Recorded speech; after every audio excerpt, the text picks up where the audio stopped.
కలియుగంలో మానవుడిగా జన్మించి దైవ స్వరూపులుగా మారిన శ్రీ వీరబ్రహ్మేంద్ర స్వామి గురించి దక్షిణ భారతదేశంలో తెలియని వారు ఉండరు. ప్రపంచంలో ఏ వింత జరిగినా అప్పుడే చెప్పెను బ్రహ్మం గారు అని అనడం మనం వింటుంటాం. రాబోయే కాలం గురించి వందల ఏళ్ల క్రితమే కాలజ్ఞానం రాసిన మహాయోగి సజీవ సమాధిలో నేటికి తపస్సు చేస్తున్న దైవ స్వరూపులు శ్రీ మధ్విరాట్ పోతులూరు వీరబ్రహ్మేంద్ర స్వామి ఆరాధన మహోత్సవాలు అంగరంగ వైభవంగా జరుగుతున్నాయి. క్రీస్తు శకం 1608లో ఉత్తరప్రదేశ్లోని సరస్వతీ నదీ తీరంలో జన్మించిన బ్రహ్మంగారు బాల్యంలోని తల్లిదండ్రులను కోల్పోయి అత్రి మహాముని ఆశ్రమంలో పెరిగారు. పాపాగ్ని మఠాధిపతులైన వీరభోజయాచార్య దంపతుల వద్ద దత్తపుత్రుడిగా విద్యాబుద్ధులు నేర్చారు. తన 8వ ఏటనే లోక సంచారం ప్రారంభించి కాంచీపురంలో యోగులకు మంత్రోపదేశం చేస్తూ తెలుగు నేలకు చేరుకున్నారు. బనగానపల్లెలో అచ్చమ్మ అనే భక్తురాలి ఇంట్లో గోవుల కాపరిగా ఉంటూనే రవ్వలకొండ గుహలో ప్రపంచ గమనాన్ని శాసించి అద్భుతమైన కాలజ్ఞానాన్ని తాళపత్రాలపై లిఖించారు. యాగంటి కొండల్లో తపస్సు ఆచరించి సామాన్యులకు సైతం వేదాంతాన్ని బోధించిన ఘనత ఆయనది.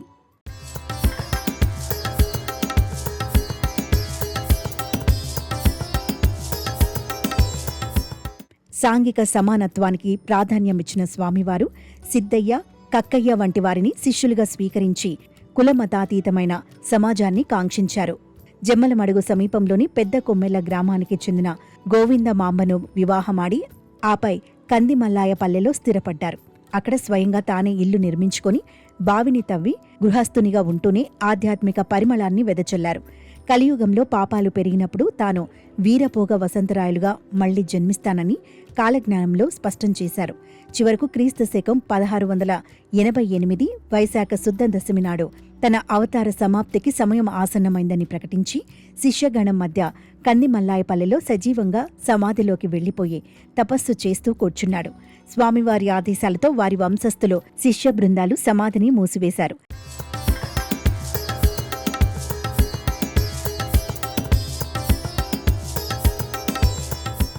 సజీవ సమాధిలోకి వెళ్లే ముందో నీటితో వెలిగించిన అఖండ దీపం నేటికి ఆరిపోకుండా వెలుగుతూ భక్తులకు స్వామివారి ఉనికిని చాటుతోంది. నాడు ఆయన నివసించిన ఇల్లు, తవ్విన బావి ఇప్పటికీ పవిత్ర దర్శనీయ స్థలాలుగా ఉన్నాయి. నాడు కందిమల్లాయపల్లెగా ఉన్న గ్రామం నేడు బ్రహ్మంగారి మఠంగా ప్రసిద్ధి చెందింది. దివంగత ముఖ్యమంత్రి ఎన్టీ రామారావు హయాంలో ఈ ప్రాంతాన్ని ప్రత్యేక మండల కేంద్రంగా గుర్తించడంతో పాటు అభివృద్ధి పదంలో నడిపించారు. ఏటా వైశాఖ శుద్ధ దశమి సందర్భంగా ఇక్కడ 6 రోజుల పాటు జరిగే గురుపూజ మహోత్సవాలకు తెలుగు రాష్ట్రాల నుంచే కాక దక్షిణ భారతదేశం నలుమూలల నుండి లక్షలాది మంది భక్తులు తరలివస్తారు. వీరబ్రహ్మేంద్ర స్వాముల వారికి 8వ తరం వంశస్థులం. శ్రీ విరాట్పత విఖ్యాతం సిద్ధానంద ప్రదాయకం కాలజ్ఞాన ప్రవక్తారం వీరబ్రహ్మ గురుం భజే. భూత భవిష్యత్తు వర్తమాన కాలజ్ఞాన సృష్టికర్త జగద్గురు శ్రీ మధ్విరాట్ పోతులూరు వీరబ్రహ్మేంద్ర స్వాముల వారి మఠమునందు జగద్గురు శ్రీ మధ్విరాట్ పోతులూరు వీరబ్రహ్మేంద్ర స్వాముల వారి ఆరాధన గురుపూజ మహోత్సవములు అంగరంగ వైభవంగా నిర్వహించబడును. జగద్గురు శ్రీ మధ్విరాట్ పోతులూరు వీరబ్రహ్మేంద్ర స్వాముల వారు సజీవ సమాధినిష్ట వహించిన పవిత్ర శుభదినము. వైశాఖ శుద్ధ ద్వాదశి నాడు స్వాముల వారికి మహాప్రసాద వినియోగము కావున భక్తాదులు విచ్చేసి స్వాముల వారు దర్శించుకొని స్వాముల వారు ఆశీస్సులు పొందగలరు. జై వీర బ్రహ్మ జై, గోవింద మామ జై. శివ గోవింద గోవింద, హరి గోవింద గోవింద, రాయే దుర్గామూన రామ చిలుక వచ్చి రామధర్మజ వార్త పలికేనుమా. పాయగట్టు గొల్ల పసుపుల వద్దేడు ఏళ్ళ బాలకు బిడ్డ పుట్టేనిమా. శివ గోవింద గోవింద, హరి గోవింద గోవింద, గోల్కొండ మీదను బంగారు నెమలి కొండెక్కి కూతలో పెట్టేనిమా. పాతాల గంగలో నీళ్ళింకిపోయేని భూతలంబున మంటలెగిసేని మాహం. శివ గోవింద గోవింద, హరి గోవింద గోవింద, తల్లులు బిడ్డలు తగవులు నడిచేను తల్లడిల్లే కాలం వచ్చేనుమా. కల్లగాధి మాట ఉల్లాము సాక్షిగా గద్దనుడిసి కాకి తన్నేనుమా. శివ గోవింద గోవింద, హరి గోవింద గోవింద. సర్వేజన సుఖినో భవంతు.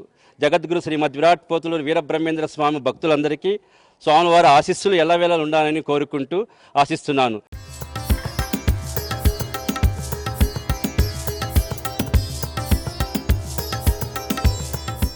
ప్రస్తుతం జరుగుతున్న ఉత్సవాల కోసం దేవాదాయ శాఖ బ్రహ్మం గారి వంశస్థులు ఏర్పాట్లు చేశారు.